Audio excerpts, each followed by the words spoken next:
Another great main event for John Cena. Big match John. That reputation continues to build. 4 stars. I know that Umaga was a generational talent. You said we know that Shawn Michaels is all time 1A or 1B, depending on who you ask. But this is around the same time that I started to hear people sort of praise John Cena after years of saying, oh, he's only got the 5 moves of doom or what have you. The criticism may have been. But in this era, it felt like people started to say more and more, no, John Cena always delivers on pay per view. And that's when I started to hear people say big match John. When do you think big match John became a thing? I think from the very beginning when he stepped up. I think that when you go back, I think it was WrestleMania 21 with JBL, and John stepped up into that position and delivered.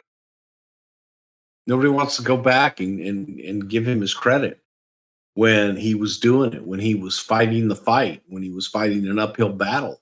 That a lot of folks, no matter what he did or who he did it against, would have panned him or would have criticized him. But I think that you go back to 21 and you look at John, that it was then.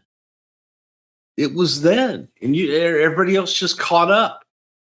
And went, oh, okay, well, you know what? Those were really great. Just didn't want to give it to him.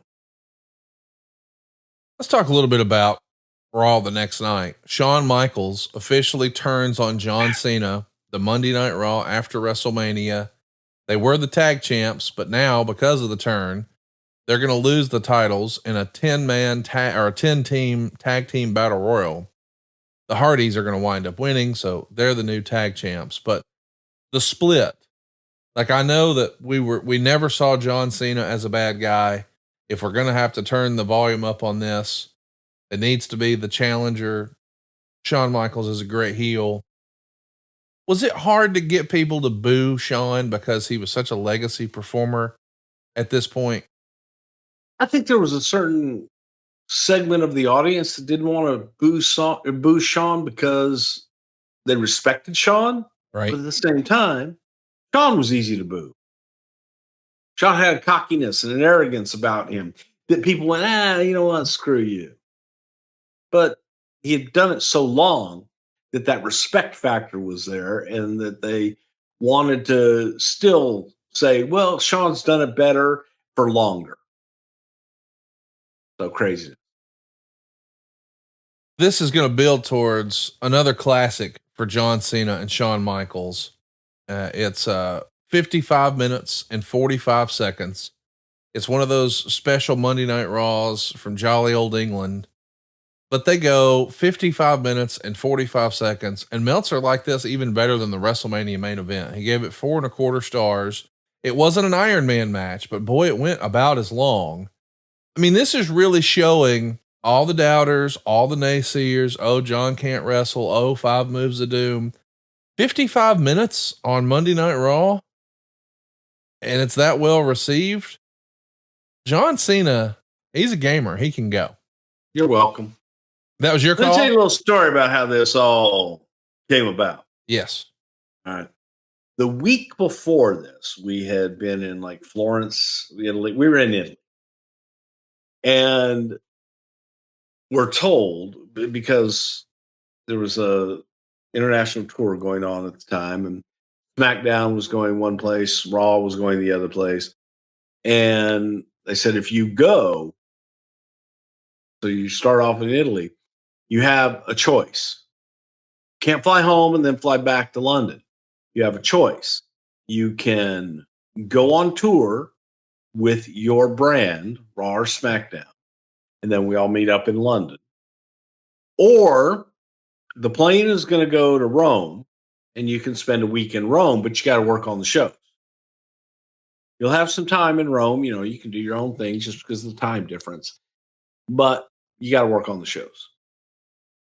So I chose to go to Rome. Myself, 3 other people chose to go to Rome. While in Rome, went to the Colosseum, went to all the great, had the greatest tour in the world of the Angels and Demons tour. It was a tour of Robert Langdon's journey. If you've ever read the book Angels and Demons, one of the greatest tours I've ever been a part of. Ate out in the piazza every night. The greatest food in the world. You ever get a chance to go to Rome, go to Rome. And in this, in the mornings, we would have breakfast and we would set time aside so that we could go over Raw and we could go over the show. And Brian Geeworks was back in the States. And Brian was like, "What do you guys have? What do you guys have?" And I said, "You know what? Here's what we have." I gave him an hour of stuff. I said, "But this all builds to a 1 hour match with Cena versus Shawn." "Oh, that's bullshit. That's lazy. That's no good. Blah, blah. You guys just aren't working. You guys aren't doing anything." Everybody at home and everybody on the tour, they're all pissed off at us because keep pushing this 1 hour match. And they're pissed. And we get to London, and Brian's not too pleased with us, felt that we didn't do a whole lot other than tourist stuff. And I throw out in the meeting, "Hey, how about an hour match? Cena and Shawn." God damn, old American. And that's what we did. And it was the meeting went from a potentially long, several hour meeting to, "That's great. Let's do that." Everybody was like, "How in the hell?"